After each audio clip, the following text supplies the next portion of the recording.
Welcome to another episode of the Sperging Out Podcast. My name is Mitch Grace, and I am the author of the book Growing Up with Asperger's, Lessons Learned and Shareable Wisdom, available on Amazon right now in Kindle, paperback, and audiobook formats. And I am joined once again by my co-host extraordinaire. Hello. Happy to be here. I'm an in-home therapist for adults with autism, though it's not going to be very relevant in this podcast. I'm also an avid gamer. Yeah, yes. As we said in the previous episode, we did recently discuss Love on the Spectrum, which was really a downer. We had very, very negative things to say about the show.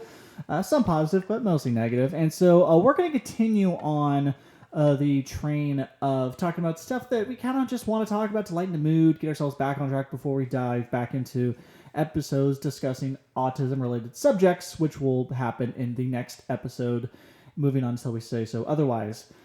So, as my co-host extraordinaire alluded to, he is an avid gamer. I'm a more casual gamer, but yeah, today we're going to be discussing what we've been playing recently. So, co-host extraordinaire, what have you been playing recently? So I've been playing, recently I've gotten back into The Witcher 3. Ooh. Which, after playing Baldur's Gate 3, really, I am horrified how low my standards have gotten. That's not entirely true, but, Baldur's Gate 3 is a fantastic game. I really enjoyed it. I thought it was great. Going from that to The Witcher 3, though, is like getting slapped in the face, going from, oh, this is a fun little game, to holy shit, a masterpiece. Best game ever made. The Witcher 3 is so good. Visually amazing, music's amazing. Every NPC you talk to feels like a fully realized human being. You will talk to a guy one time, just some random peasant who's like, there's a ghost in my well. And it feels like a real person with a personality. And then you never talk to them again. And that's every NPC. Every side quest feels unique and interesting. Even the most basic of contracts, where you're like, go kill this monster. It's way more than that every single time. There's always a narrative and personality and characters, and you get immersed. And coming from Baldur's Gate 3, where I thought, again, that game's great, all the characters kind of talk like they know they're in a video game. Oh, really? And they're a little quippy, they're all having a fun D&D trip. So they're all quirky, which isn't bad. It makes it fun. But going from that to The Witcher 3, where everyone feels very immersed in the world, where it's very real feeling, is such a shock. Especially knowing that The Witcher 3 came out so many years ago. Yeah, that's... Wow, that game has come out a while ago. But yeah, no, I also love The Witcher 3. I have not played Baldur's Gate 3. Is it really fair to compare Baldur's Gate 3 to Witcher 3? Because Witcher 3 is an action-adventure RPG where from what I've seen of Baldur's Gate, it's more not turn-based, but it's turn-based. Top-down, like a Diablo with turn-based elements in the style of D&D. Yeah, well, gameplay-wise, they're very different. The Witcher 3 is all about, I don't know. I don't even know how to describe The Witcher 3. I guess action RPG. Whereas, dodging, parrying, attacking when you can. Yeah, Baldur's Gate is definitely a turn-based CRPG. So it's isometric and stat-heavy. So gameplay-wise, they're pretty different, but narratively, they're both fantasy RPGs that are lauded for their writing. Yes. And it's such a different tone, I guess. Whereas The Witcher is really wants you to feel like you're in the world, and everything is written very seriously. There's a couple meta jokes and a couple on-the-nose humor. Yeah. But the game really just sprinkles it in there. Whereas Baldur's Gate 3, it's every conversation is referential to you and your friends playing D&D, so it's a little over the top, a little silly. Yeah, I mean, isn't Baldur's Gate a genuine location in the world of Dungeons & Dragons? Yeah, the game is a Dungeons & Dragons video game. Because, when I heard that... Because I haven't played Baldur's Gate 1 or 2, and Baldur's Gate 3 came out, excuse me. What I saw of Baldur's Gate were the interactions... the character interactions where, the one I saw where it's your character can kick a squirrel or pet the squirrel. Yes. And so, but that camera perspective, I thought Baldur's Gate 3 was a Witcher 3 style game because of the way the camera was placed. Yeah. I didn't realize it was isometric like a Diablo or a World of Warcraft even. Yeah. And so that's what I have a hard time grasping, to wrap my head around. Not that I don't want to play Baldur's Gate 3. It looks fun, but it's just okay. I'm trying to I'm having trouble understanding what the game is. Like, Yeah. how to play it. Yeah, how to play it. That's you've played Disco Elysium, right? Yes, we had a whole episode dedicated to Disco Elysium. The movement is the same as Disco Elysium. You click and your characters walk to the location, and then when you talk to someone, it becomes like face-to-face third-person conversation, unlike Disco Elysium. Yeah. And the combat is turn-based. I want to say tactical, but it's not. The combat isn't tight enough to be tactical. It's just turn-based. I don't know. Gotcha. The only games I can think that are like it are. It's kind of like Divinity Original Sin, which is the developer's previous game. That's really all I can think of. Because like the original Baldur's Gates are like classical CRPGs where it's all in real time. I mean, you can pause, but like that's not how you play the game. And those are like every combat scenario is like you're throwing your stats against an enemy's stats, and it's kind of messy, but it feels natural. This one's much more tactical, where it's like placement matters a lot, using the right spell, the right location matters a lot. Like, you can shoot this goblin with lightning and do 10 damage, or you can shove them for 0 damage off the cliff and they'll die instantly because they fell. So, like, that kind of thinking where it's like, okay, how do I think out of the box? Like, there was one scenario where there were 3 mimic chests that you have to fight. And my character rolled perception check and realized that they were mimics.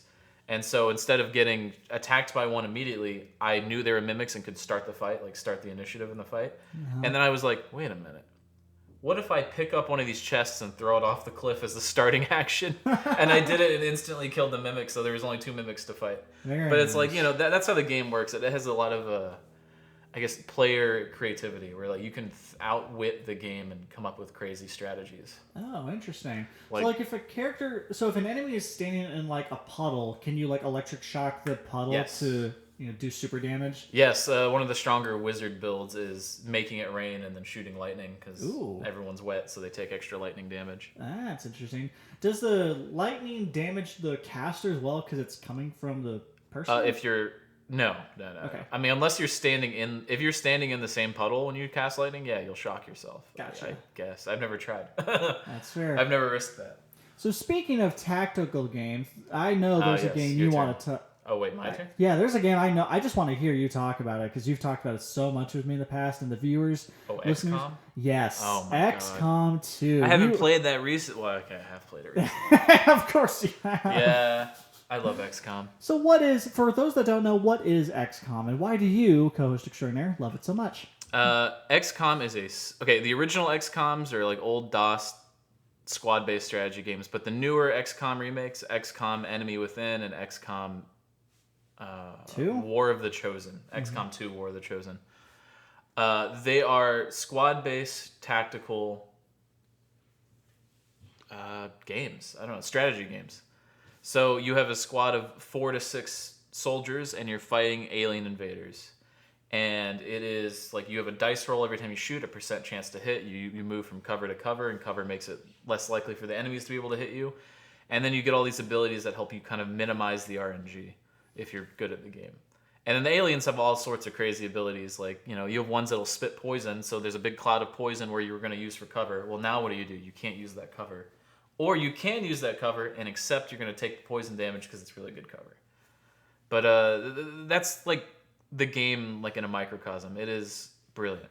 It has kind of like an almost X-Files-y kind of tone or theme. Very... I don't know how to describe it. It's just so cool. So vintage sci-fi? Yes, vintage sci-fi. Even the newer one, which has more like future tech in it, still has that kind of vintage sci-fi feel where you're like, you're the military organization fighting off the alien threat. And it's just really addictive. The levels are all procedurally generated.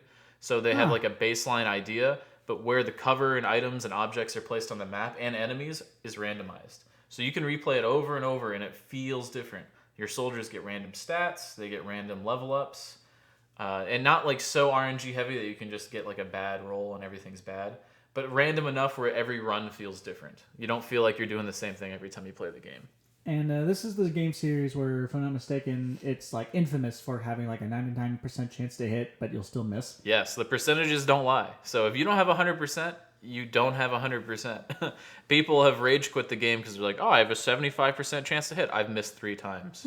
And you're like, technically it's possible. You got unlucky.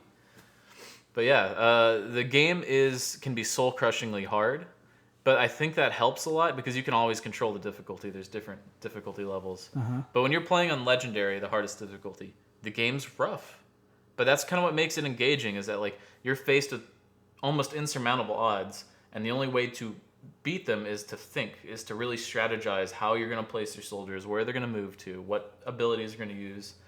If you're going to take a 50% shot, because you get 50% chance shots all the time, and it's like, well, do you want to take it, or do you think that's a waste of ammo and time? And it's up to you as the player to really get a feel for that. And you get to create your own squad, don't you? Yeah, you get to customize your soldiers, everything. Their nationality, their name, their voice, the way their armor looks. But the catch is that if they die, they're dead. They don't come back. If a soldier gets killed in a mission, they're just dead forever. Wow. So like if you get really attached to your sergeant who you've named after your best friend, and they get just randomly crit shot by like a tank or a turret, dead. Wow. And you just got to live with that. They're gone forever. You should have made a different decision. And it adds this weight to your soldiers dying. I mean, sometimes they can die from random crits, which, war is hell. But other times, it's because of you, the player. You made a misplay. You made a tactical error. And so you feel bad because you've made a tactical error, and now your soldier is dead, and that can't be undone. Wow. Which adds a weight to your decision-making. It makes every mission tense.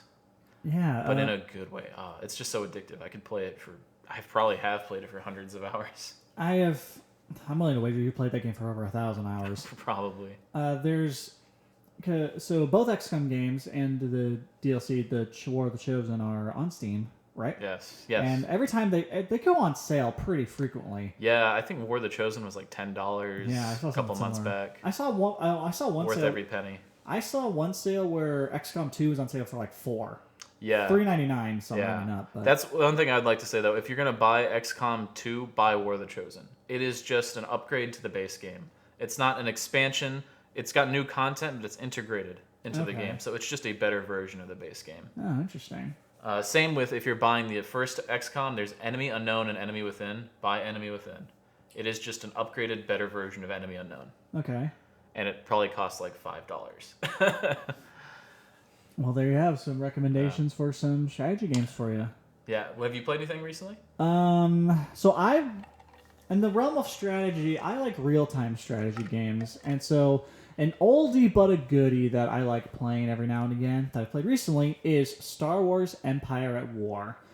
It is a real-time strategy game where you get to control land and space battles within the Star Wars universe, specifically within the era of the original trilogy, at least in the vanilla game. The game is famous for having an extensive modding community that has there are conversion mods where the entire game is Clone Wars stuff, or it's the era of the Old Republic, or the sequel stuff and whatnot. So if you're into mods and you like having mods to enhance your experience, you can have these mods to do a Clone Wars campaign, or a campaign from the expanded universe that's no longer canon and whatnot. And they're well put together mods. Like, I have to give the modding teams credit for doing what they do, but I personally just like the base game, and I'm also a modding noob, so I don't know. I mean, I don't know how to install mods, and also, do I do this? Do I do this? Is this mod safe to download, and yada yada. So like, I don't want to risk messing something up. So, but yeah, the vanilla game is fun. Like, you can if you play as the Empire in a game, you can control the Death Star, and you can't control any planet you want. So if you want to go to Naboo, which is what I did, because you really hate Episode 1 and the Gungans, you can commit genocide. Goodbye Gungans, goodbye Ewoks. Sorry. Yes. There's my favorite Steam review of Empire at War is someone says 10 out of 10 Gungan genocide possible. And it's true. You can do that, and it's a lot of fun. You can in the vanilla game. Well, actually, I should take that back. There is an expansion to Star Wars Empire at War called Forces of Corruption, and it is a standalone expansion, but it is the superior version of the game. It adds a third faction called the Zon Consortium, which is my favorite Star Wars thing ever. which is a criminal organization that tries to corrupt the galaxy instead of conquering it because the outbreak of the war between the rebellion and the Empire. And so you get to, you have used these unique ships, these unique units, and it also adds units and hero units to both sides, the rebellion and the Empire. And so not only in the base vanilla game, you can control Death Star 1 from Episode 4. In the Forces of Corruption expansion, you can control Death Star 2 from the Episode 6. And also in Forces of Corruption, which is my personal favorite thing you can do in it, you can control a Superstar Destroyer. And you can take out entire battle groups just with a Superstar Destroyer. It is that fucking broken. Have you played Empire War? No. You haven't? No, I don't really do real-time strategy. Like, when it comes to strategy, the only games I play are squad-based strategies like XCOM. Honestly, XCOM likes are pretty much the exclusive strategy game I play. Interesting. I mean, real-time strategy games, you are juggling a lot, but it's fun. And Empire War is simple in the fact that every unit type has a counter. So it's like, enemy... It's like, you have your fighters, you have your bombers, you have your frigates, you have your capital ships and whatnot. And I'm talking about the space battles. With land battles, it's a bit different, and land battles in the vanilla game are actually kind of a low point. But in space battles, which is the highlight of the game everyone talks about, in space battles, if you have a purely fighter and bomber-based fleet that you're attacking an enemy fleet with, but all they have are capital ships and frigates that have like anti-fighter cannons, you're going to want to prioritize those on the ships to take them out first, so your bombers can then come in and just do their major damage. It's so good. It's simple. I can't say as far it's easy. I can't say it's one of those easy to use, difficult to master types of deals because it really is simple, and everything I do mean everything has a counter that you can easily figure out. It's all about how you use them. Mm-hmm. But it came out in 2004. It's the studio that did it, Petroglyph, is still out there. As far as I know, they're independent, still pumping out games, and so I wish them all the best. And please make a sequel. We all want it. I mean, the Electronic Arts doesn't have the exclusive Star Wars license anymore. You can do it. Yeah, I'm surprised they haven't made a sequel since then. That's true. It's true. Co-host extraordinaire, have you ever played the Civilization series? Yes. I'm not a huge fan of them, but I have played them. Oh, you're not a fan? Yeah, it's just too much for me. I don't know. Any of those... I'm not going to say it's a grand strategy game, but any of those games where there's a lot of UI interface, just not my thing. I don't like menus. So that's why I really like XCOM. Yeah. XCOM's very light on menus. You have a hotbar, and then everything else is move or shoot. Okay. And then when you're in the base building, there's menus, but... base building is not a selling point for XCOM, in my opinion. Yeah. I like base building. But yeah, I don't know. Any game where I feel like I'm interacting with the menu more than anything else, I just don't enjoy. It's why I don't really like JRPGs all that much either, because I don't like the fact that combat's usually just me picking things from a menu. I want to be engaged in a different way. That's fair. It sounds like you're not a fan of turn-based RPGs then. Not normally, no. Two reasons: that the menu system, and B, they're almost always anime. Yeah, there's a lot of which is cringe. If it was I played Final Fantasy VII. I like Final Fantasy VII, the original, and Final Fantasy X. I like Final Fantasy X. But even then, it's still has some anime things that are just off-putting to me. Have you played Final Fantasy VI? 6, no. You should play Final Fantasy VI. Oh, okay. It's considered it's up there with 7 as being one of the best in the series. I think I have another friend who's a huge weeb, and he tells me that Final Fantasy VI is really good, so I do really need to play it.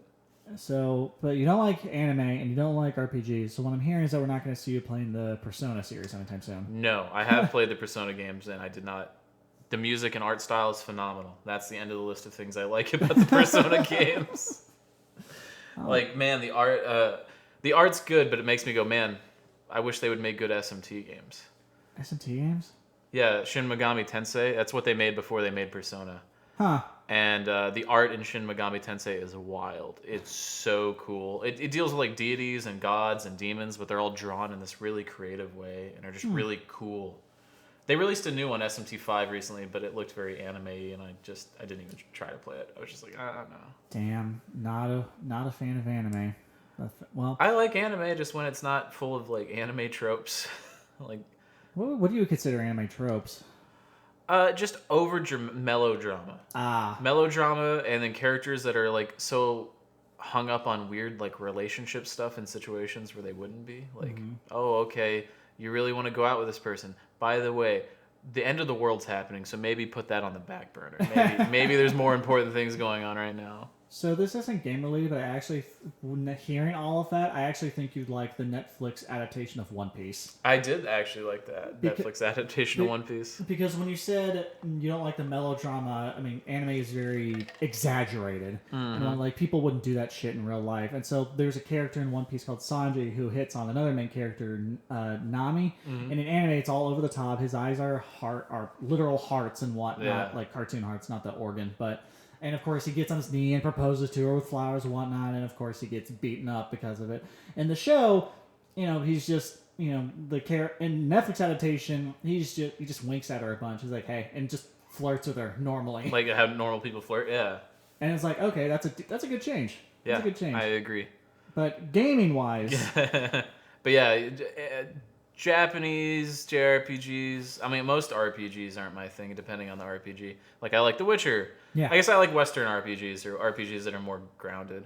Have you ever played the BioShock series? Yes, love those games. Well, love the first 2 games. Did you not like BioShock Infinite?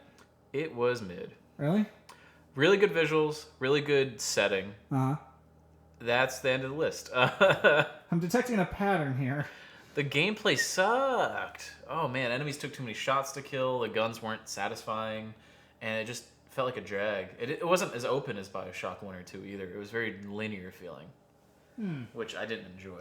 Interesting, because I remember BioShock 1 being pretty linear. Oh no, BioShock 1, you're pretty much dropped into Rapture, and like you're locked off of certain areas, but you can explore these areas pretty thoroughly. Like the trick in BioShock 1 is if you're gonna fight a big daddy, is luring them into an area where there are no enemies. Or into an area where there's hazards, and then attacking them. Stuff like that. But yeah, I didn't dislike Infinite. I just... and then the ending of the story was just like... I don't know. Felt like nothing. You didn't like the ending, huh? No, not really. I mean, I get it. Like, the multidimensional stuff's interesting, but it doesn't feel like it goes anywhere. Yeah. Yeah, it does just kind of end, doesn't it? Alright. Not to change topics, but I've played a lot of games recently that are really good. I want to simp for all of them. Go for it. Floor's yours. Silent Hill 2 remake just came out. Really? Fantastic. Masterpiece. 10 out of 10. So I love the original Silent Hill. I got a poster on my wall. I've played it like 100 times. Not literally. Probably like 10 times. Literally. It's a 4-hour game or 6-hour game. It's pretty quick. But it's a really good game. Fantastic piece of horror. Brilliant. The new one is just better in every way. Better visuals, better combat, better puzzles, better voice acting, better everything. There's some people, very few people online who are, contrarian and be like, the original's better, they didn't get the tone right, the characters don't look the same. Bro, look at the characters in the original, they're ugly as hell. They're old PS2 characters, come on. But the new one is, phenomenal. I don't even know where to begin. The puzzles are, you have difficulty settings for the puzzles and the combat, and they're separate. Huh. So I played the game on hard for both. And the puzzles on hard actually make you think. And I always have this issue in games when a puzzle is presented, I always overthink the puzzle, and it turns out, I just have to put in the numbers it told me. I didn't have to do any math. No, Silent Hill 2 on hard will give you numbers and then like math. You're like, I got to actually think about what these numbers mean and how they relate to the puzzle. Like, you do have to think. And when you complete a puzzle, you feel accomplishment. And then the combat is fluid. You have full control of the main character, James. And it works really well, but it's not reliable. So you can dodge attacks, and the dodging feels snappy and responsive, but it's not reliable. So even fighting the weakest enemy, you still may get hit. So the game has the fluidity and fun and skill-based combat without it taking away from the horror aspect. You still want to avoid combat whenever you can because it's just not guaranteed you won't get hit. And health and resources are pretty limited in the game. I don't know if anyone hasn't ever heard of Silent Hill or Silent Hill 2 specifically. The story is phenomenal. You play as James Sutherland. Your wife has been dead for 3 years. She died of a terminal illness. You get a letter from her telling her telling you to meet her in Silent Hill. And James is like, how can she send me a letter? She's been dead for 3 years. And that's where the game starts. You show up at Silent Hill, it's foggy, monsters show up. James has this reticent, kind of distant feel to his dialogue, like he just doesn't care. He seems suicidal when you get there. The first person you talk to tells you the town is dangerous and you shouldn't go, and he goes, I don't really care. Wow. And that tone carries through the game of like who you are, who the people you interact with, why you're all in Silent Hill, why monsters are attacking you. The game deals with the themes of like grief, loss, guilt extremely well. Super good. Is Silent Hill the series that has Pyramid Head? Yes, Silent Hill 2 is the first game that had Pyramid Head in it. Oh, really? Yes, and he's fantastic. It's fantastic. It got kind of bastardized in the later titles where Pyramid Head started showing up in other games or in the movies. He's specific, like all the enemies and designs and creatures are designed for James and James's psyche, the character you play. They all relate back to him in a specific way. Oh, that's interesting. So when Pyramid Head started showing up for other characters in the game, it felt a little hokey, where you're like, but no, it's part of James's subconscious. It shouldn't be showing up for other people. Interesting. Is it more atmospheric horror, or are there like jump scares and stuff? So there is no jump scares in the game, not one. It is atmospheric horror. Wow. It is the tension of having low resources, knowing there's a monster down the hall, and just the atmosphere is oppressive, heavy. And the music, one of the tracks is just like clanging metal, but rhythmically, and that's the whole track. And just the whole time that's playing, your brain's just like, I'm gonna die. Wow. You're immediately like, oh man, this is bad. I don't like it here. I want to leave. Jeez. The game's so good. Man, it sounds like a Stephen King novel almost, from how you're describing it. It kind of it has some Stephen King-esque parts, but it's a little less on the nose. No, that's not true. It's a bit on the nose. Yeah, you know, right? I'd agree with that. It's less campy though. There's no camp in the game. Not really. From what you described, it sounds like this game takes itself very seriously. Yeah, there is a joke ending. There's 2 joke endings. One where you get abducted by aliens, and one where you find like a dog that had been doing everything to you, like a little Shiba Inu. But those are just like silly, cute joke endings. Huh. The alien abduction ending's actually really funny. You get abducted by aliens, and then they show you James Sutherland from the original game, and he's still like the PS2 model, and you're like, "You're me." No, you're me. You know the Spider-Man meme? Yeah. It's that. And I was like, that's really funny. That is funny. But no, the actual game and the actual endings are all very serious and very, very well done. I mean, I cannot stress enough how good this game is. All right, there. Now, where can people get Silent Hill 2 remake? I don't know what consoles it's on. I think it's on the PlayStation. But on PC, you can get it on Steam. And 100% recommend it, even at full price. All right, you got a full price recommendation there. Hashtag, we're not sponsored, but we're just talking about games we like and play.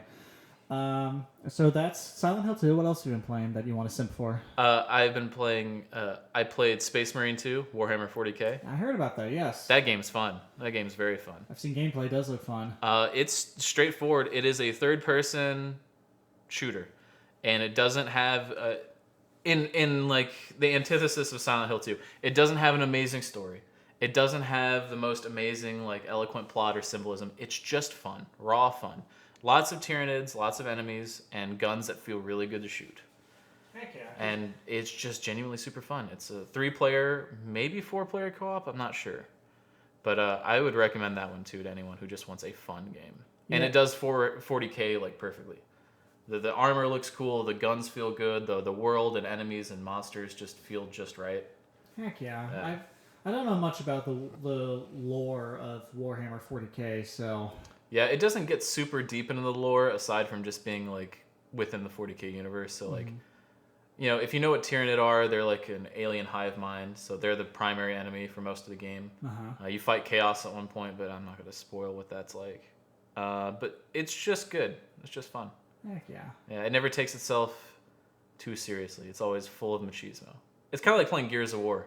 Oh, really? Where, like, everything in the universe is very serious, but as the player, you're like, yeah, whatever. Let's just go kill more monsters because it's really fun.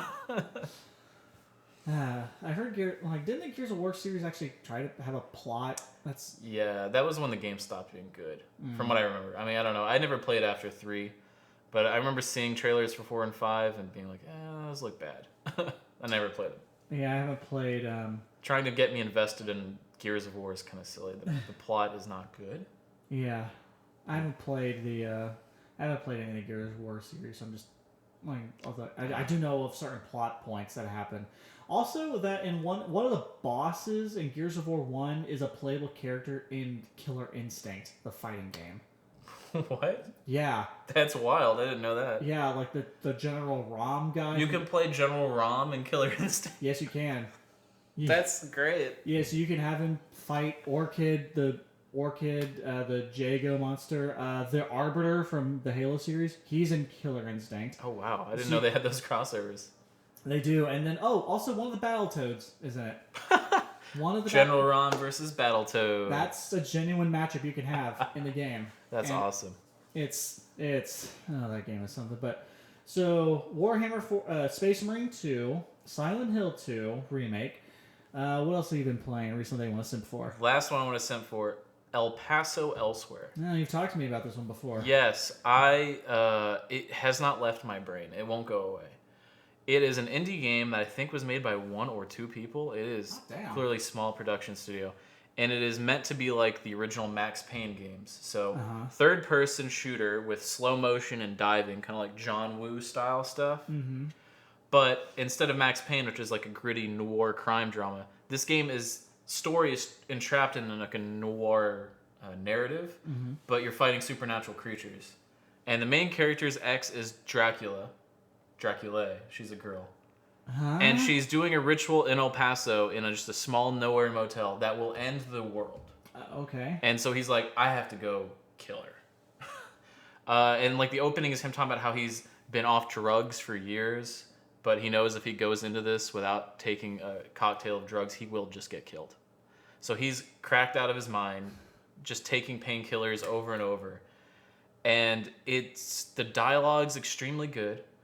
The cadence, the way he speaks is perfect noir, and the story is really good. It's him talking about his relationship with Dracula after finding out she's Dracula and how like abusive she was, but how he was okay with it at the time. Like he talks about being in a toxic relationship in a way that is so grounded and real feeling, even though he's talking about fucking Dracula. Right. Right? It seems like this game, nothing about this game adds up. Like all the pieces don't sound like they go together. It's a noir game, but it's supernatural.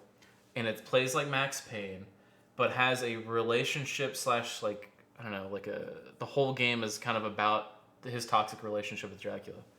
And it all works. None of it should work. At one point you fight like an Egyptian pharaoh. Again, none of these things go together, and yet they all come together perfectly in the game somehow. Wow.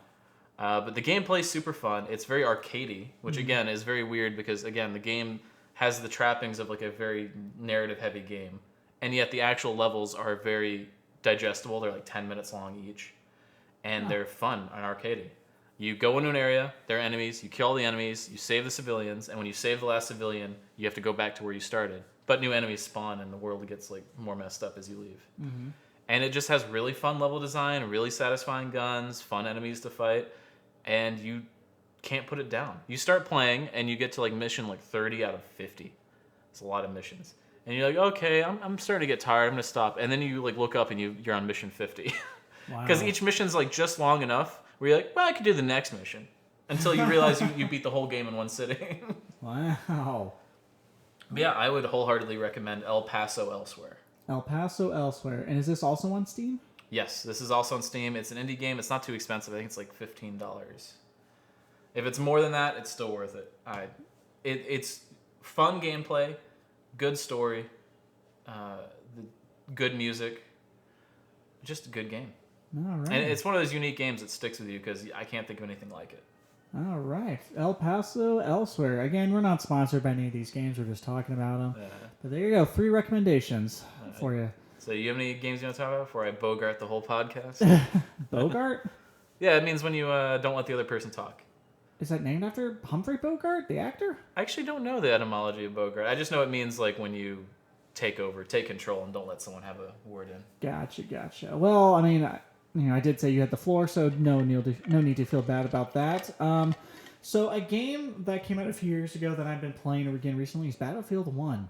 Ooh, yeah. And for those who don't know, Battlefield 1 is despite the title, not the first game in the Battlefield shooter franchise, but it is Battlefield 1 in the sense that it takes place in World War One. So I've been playing the multiplayer a lot of that because the campaign it's not really a campaign. It's more like you follow 5 different protagonists and they have their own little stories. One you're playing this one, it's a one Arabian woman as a part of the Ottomans when they're fighting against. Are the British? No, who are they fighting against? It's the Lawrence of Arabia story. You are essentially Lawrence of you are someone fighting alongside Lawrence of Arabia. That's cool. And that whole thing, I generally don't know. I'm forgetting more of that story. There's this other one you're playing as a British tank crew, where you have to play as the tank, and then you have to get out of the tank and escort it through different through enemy lines and whatnot. There's you follow a pilot who goes through a bunch of escapades as piloting missions, but that may or may not have happened. The guy at the end says, "Oh, I wouldn't have lied, would I?" So it makes you think, huh? So it adds a little ambiguity there. And then there's some other campaigns that I'm forgetting that weren't really that memorable, clearly, but the multiplayer is where it's at. You get to play as I love Battlefield 1's style of campaign because you're on one large map, but there are sectors to it, and if you lose certain command points of the sector, then sector's lost, and you have to go to the next one. You have to fall back or move forward, right? Yeah. And then if the side is, I think if the defenders are losing, you get what's known as a behemoth, which is an extra super unit that you or 3 other players or 5 other players can control, and has like super weapons like massive cannons, bombs, and whatnot. Okay. In certain maps, it's a zeppelin. In other maps, it's an armored train. And then another map, it's a dreadnought. So you can actually get in a dreadnought and start firing cannons willy-nilly. In the zeppelin, you can get on the machine gun panels and start shooting people from way above, or stop dropping bombs on them. Armored train, same. You can spawn in one of the train cars and just start shooting people. That sounds rad. And then in one of the DLC missions, there was I don't know if I ever saw action, but there was a giant tank the French developed called the Char C2 that has like multiple turrets and whatnot. It's massive and whatnot, and in one of the DLC missions you can drive that around. Okay. DLC maps, I should say. Yeah. And the gunplay feels so good. The gameplay, the maps are great. The factions you can play as are numerous. You can play as the Germans, the Austro-Hungarians, the Italians, the Americans, the Brits, the Ottomans, and whatnot. In the DLC maps, you can play as both sides of the Russian Civil War, so the Bolsheviks or the Royalist, White Army, and whatnot. So it's in the sequel to Battlefield 1, they took away in Battlefield 5, which is World War II based, they took away the behemoth system, and that made me very sad, although I understood why they did it. Because in World War II, you didn't really have behemoths like that in the Battlefield. Yeah. In World War I, you sort of did. But in Battlefield 1, it's super fun. The class system is fun. The weapon selection is solid. About different maps not features, but they offer themselves different kinds of gameplay. Like in more urban environments, you can use a more shotgun-heavy one where it's like, hey, it's close quarters combat. There are missions where it's a very desert-based, so it's a wide open field, so you can't just start sniping people. And then, depending on what the objective entails, meaning, hey, there's a castle over there, you have to go seize it, or hey, there's, it's a massive field, so it's more like just a killing field, sort of. So just get as many kills. No man's land. Mm-hmm. So, and it's very good. It is the best of the Battlefield franchise. I will say that right now. I played it one time. I had a client who played it, and he was playing it at the beginning of one of our sessions. Uh-huh. And I was like, bro, if you want to finish the game, I'll just let you. And then I played it for like 5 minutes with him, and I was like, yo, these guns feel good. Right? That's the extent of my knowledge. The guns felt really good to shoot. They were very satisfying. Had a nice oomph. They are. The gunplay is very satisfying, and I think this isn't quite the perfection of the combined arms warfare that the Battlefield franchise is known for. If you want something like that, you kind of have to go to a setting where combined arms was much more prevalent, like a World War II or a modern day. Although from what I've heard, those games aren't that great. So while you're not going to get that perfect um, um, combined arms, Levolution, where everything can be destroyed. You're not going to get that in Battlefield 1, but the gameplay makes up for it for being really good, and the behemoth system. Or the behemoth mechanic, I should say. Yeah, that sounds neat. And then, of course, if you're playing on the side of the behemoths, you can spawn into it, or if you're on the side that's fighting against the behemoth, you have something else to shoot at. And you get it when you're losing or winning, unlocking the behemoth. The side who is defending, if they're losing, I'm pretty sure they get the behemoth. Okay, I like that better than like the Call of Duty kill streaks where it's like, oh, you're doing really well, we're gonna give you 5 free kills. And it's like, why would you like landslide it like that? Right, and then, so these are like the maps are like genuine battles that have happened, and so like there's this one chateau. There's this fight against the Americans and the Germans over a chateau where this is like the Americans' first taste of combat, I want to say, and so. And before the multiplayer battles start, you'll hear these audio clips of him, supposedly American soldiers saying like, "We're gonna kick these Krauts' ass" or whatever. Mm-hmm. And then if you're playing the Germans, they will say, "Oh, these farm boys have never seen combat. We're about to, get a giant. We're about to crush them and whatnot." And then I think in real life the Americans do win that fight, and so. When the fight, if you're playing as the Americans if you're playing as the Americans, and you win, a little announcer will come in and say, "Hey, because the Americans won this, it pushed the German lines back to blah blah blah, where they had to regroup, and as a last desperate attempt to start the Americans. And if you're in the Germans and you lose, the announcer will say, since the Germans lost, they had to retreat to such and such." So it gives you this little bit of real-life historical knowledge of, hey, this is what happened in real life as a result of this battle. Oh, neat. But if you play as the Germans and you win, the announcer will say... You get like an alternate reality version? Yeah, the announcer will say, if the Germans had won, this probably would have happened. Maybe this could have happened. Some have speculated that if the Germans had won, here, blah, blah, blah. But it makes it clear that it's like an alternate reality, not like what actually happened. Right? Yeah, they make that pretty clear. Oh, that's good. And then same with the Americans if you lose. If you're like, if the Americans had not, captured the chateau and pushed the Germans back, then their job would have been a lot harder and yada, yada, yada. So... It's these little things like that make Battlefield 1 just a fantastic experience, and I highly recommend it if you like combined arms warfare, if you like the era of World War I, which I do, and if you like a good shooter. Okay, I'm down. Yeah, I haven't played a first-person shooter in a while, I don't think. Oh, and Battlefield 1 is on PC, and I don't know about current-gen consoles like Xbox One and PS5, but I do know it's on PS4 and Xbox One. And it's still on Steam, and what I like to do is I like to go on this website called Steam Charts, which is where you can track how many players are playing a game at a certain time. And for Battlefield 1, it's around 1,200, which is for a first-person shooter that came out a number of years ago before COVID. That's solid. Yeah, and I'm sure it's discounted now too. It's not full price. Yeah, and which makes it easier to find a match for a specific map or campaign that you want to do, as opposed to the console, which unfortunately makes it a smaller player base. And concurrent play base, which can make it a little bit more difficult. Yeah. Well, it's still got more players than Concord, so. Oh, are we gonna talk about Concord? I mean, can we? Yeah. It's just the wildest thing to think of a game getting unreleased 2 weeks after release. Yeah, and what I find fascinating about the failure of Concord is the amount of content that has come from YouTubers from like game designers that have said, "Hey, these character designs are shit." Yeah, that's what really so like a lot of games release and then get unreleased. It's actually not that uncommon, but usually it's because the game is broken. It's so buggy or its performance is so bad it's unplayable. This is the first game I can think of in memory that was just like, we released it. There's nothing objectively wrong with it. It's just that no one bought it and no one liked it. And it's so bad. And it cost too much to keep the servers going. Exactly. So it's a hero shooter. Yeah. A la Overwatch. But whoever they got to design the characters, no offense, did not do a very good job. No offense, they did a bad job. The characters are not good.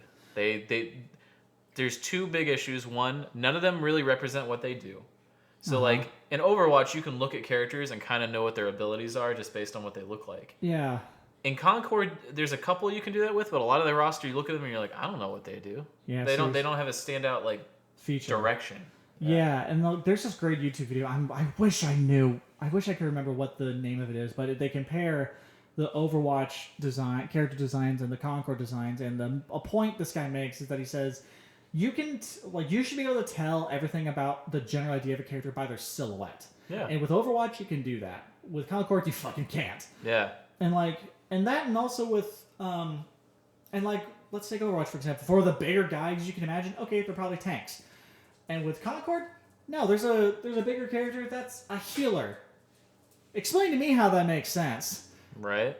Like, how was I supposed to figure that out, that this character is a healer? Yeah, I remember the one lady that got me was there's this one lady who wears like a purple, like, I don't know, robe? Uh-huh. And she's a pyromancer. What? But like you look at her and she's got like black fingernails and a purple robe and black long hair, and nothing about her, not a single thing about her looks like pyromancer. Like, why? Bro, make her red. Like, it's real simple. Like, why though? She throws fireballs, make it look like she throws fireballs. Unbelievable. And just like the general designs, like you were saying, the colors are all off. Like the just like in like basic color theory is off. Where it's like some of the characters are just ugly. Yeah. And not because they're designed to look ugly, just because they picked really poor color combos. Like there's a big black lady. She's the heavy with the machine gun. Uh-huh. Her armor is green. Her lipstick is purple. And you're like, no, make her lipstick green. Exactly. Like her armor. Make it, the colors coordinate. That's the whole point. It's consistent. And like, all the characters have that issue where their colors just seem like picked at random, where you're like, none of these colors go together. Why would you put it all in one character? Like with Overwatch, what they did, I haven't played Overwatch. I've seen gameplay footage, and there's also another reason why I know Overwatch that I'm sure other folks know why. But take for example the character Reinhardt, which is a tank in the game. That the subversion of his character is that he's a tank, but he also does a lot of damage. So, but he's melee based, and that's the catch. Oh, yeah. But the thing with him is that Reinhardt, he is a knight. That's his whole motif. That's his whole gimmick. He has a hammer. He looks like a cyber paladin. Yes, he is mostly one color, and it's the color of his armor because it fully encompasses him. Yeah. When he has his armor off, he's a white dude with white hair. Well, I guess silver. Yeah, white hair. Mm-hmm. Those are 3 colors max. That's it, and it's 95% one color. And then you take another character like the mascot of the game, Tracer. Her bodysuit is orange, but she has a vest that's black. Her hair is dark brown. She's fair skinned, and then she has a chest piece that's like a hologram sort of thing that's blue. Mm-hmm. Those colors match, and the black vest is subdued to the point where it doesn't overshadow the orange, which that's the main thing. She is orange. Yeah. And the blue complements and highlights the orange. And so I think her visor is also orange. And her name is Tracer because when she runs by really fast, she leaves like a trace outline of orange. Yes. That's another thing is the characters' names all kind of make sense too and fit. Is kind of offhand, but like there is a character in Concord that is a big red and blue gorilla dude, and his power is that he can turn his skin into diamonds. His name is not Diamondback. Can you believe that? Like, you got a gorilla man who turns into diamonds. You gotta name him Diamondback. What's the name? Diamondback is gorilla, it's silverback. No. I mean, like, what's the actual name? His name's like Gru or Grun. It's just like a generic name that has no meaning. That's dumb because it's like very forgettable. I don't remember it. But it's just like, it's little things like that where you're like, the whole point of a character shooter is to make these characters iconic. Yeah. And to do that, you have to have everything about them fall into a theme and be visually appealing. And you got none of that. Yeah, like with Overwatch, you have, the character originally known as McCree, which is now called Cassidy or whatever. Yeah. Cowboy. Gotcha. Hanzo. Ninja. Okay. The other ninja. The Reinhardt. He's a knight with a hammer. Gotcha. Yeah. Widowmaker. She's an assassin. Gotcha. Doomfist. He has a giant fist and he's evil. Got it. Very straightforward. Yes. It's very easy to grasp. Yeah. And then you got Diva. Okay, she's a weeb that has a mech. Gotcha.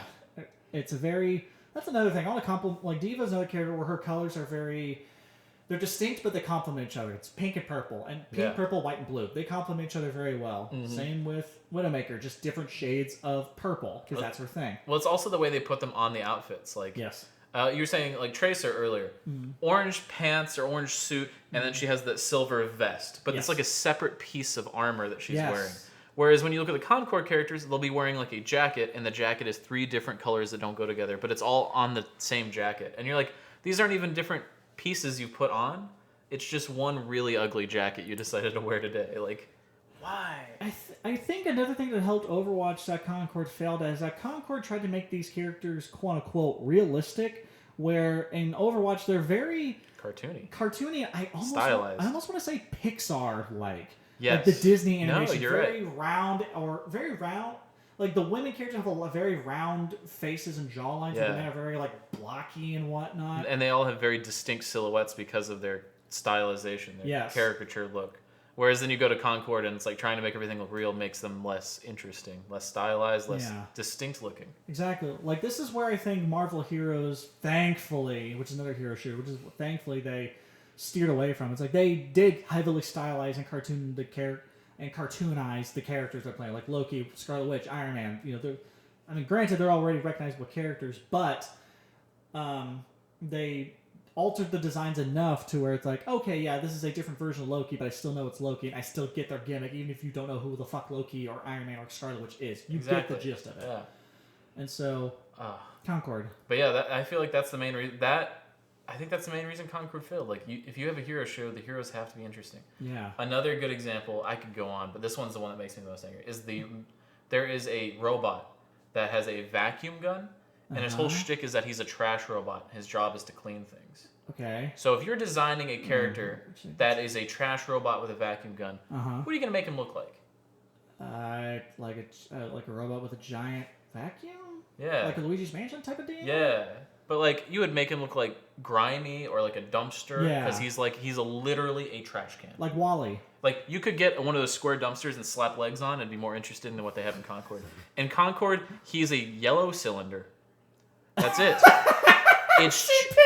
It's just a yellow cylinder. He doesn't even have grime or dirt on him, and you're like, bro, you're a trash can. You didn't even make him like the green or blue color that you think of when people say trash cans or dumpsters. No, they made him just yellow. He just looks so bland. And you're like, bro, the design for this character was handed to you on a silver platter. Oh my god. Again, you could just make him a dumpster with legs, and he'd be way more... I would be more engaged with that design because it makes sense. That character is literally a metaphor for the entirety of Concord as a whole, if you think about it. It's trash to begin with, and they somehow messed it up and made it worse. Oh, that's so dumb. Just yellow. It's like, bro, it's a robot. You didn't even make it cool. You made a lame robot, and you didn't even make it part of his bit of like the character design. Right. Okay, speaking of... Alright, so while we're on the hate train, what's that one game you told me about where the Norwegian government like donated $150,000 to develop Dustborn. it? Tell me about that, please. Dustborn, I don't know what the developer was on Twitter recently complaining that his game wasn't political until people made it political. That guy is huffing his own farts. That game was political. It's about 4 mutants, like superhero mutant. They have like mutant powers, escaping Pacifica, which is controlled by like some weird left-wing religious cult thing, to, I think, the Federation or the Republic, as they call it. And the Republic is like an authoritarian right-wing fascist place. So these people robbed someone and are escaping over, and they're a band, and they're just quirky and annoying. Most annoying people ever. And the first thing they do is getting the Republic is they play a show where they talk about how they're immigrants and they're there to replace everyone and they're the new future and you got to step aside and get ready for it. Like, real on the nose. Like, I'm not one to say like DEI woke stuff, but this was like so on the nose. You're like, you had a bunch of immigrants sing a song about how they're going to replace the native born citizens. Yikes, that's a little weird. And then they play this for the evil fascist government. Like, the cops are there watching, and the cop goes, it was okay, but like, people in the Republic don't like politics in their entertainment. And then they let him go. And you're like, that's the evil fascist government?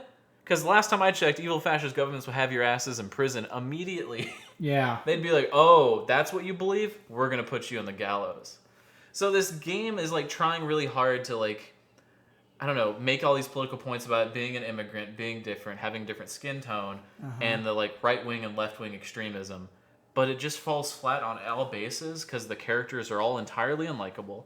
The premise is that they're literally criminals escaping a robbery, and you're like, wow, what a great way to start. Like, all of these well-to-do, great immigrants, they're all criminals, by the way. And you're like, Jesus, like, you're playing into the stereotype. Right. And it just falls flat. The gameplay is bad, the music's bad, the visuals are bad. Nothing lands. And the game was, I think it peaked on Steam at like 80 players. God damn. Like, no one bought it, no one played it. And every review for it's like, ugh, game wasn't very good. Wow. And the developer had a whole meltdown on Twitter about it, how everyone made his game political and wasn't political. And you're like, dog, the game is very political. The game was extremely political. This has been another episode of the Sperging Out Podcast where we didn't discuss anything autism related, but we did discuss the games we played, games we liked, the games we disliked, Concord. And my name is Mitch Grace. I am the host of this podcast, but also I'm the author of the book Growing Up with Asperger's, Lessons Learned in Shareable Wisdom, available on Amazon in paperback, audiobook, and Kindle formats. And I'm joined as always by my co-host extraordinaire. Thank you for having me. Thank you for being here as always, and we will see y'all on the next episode.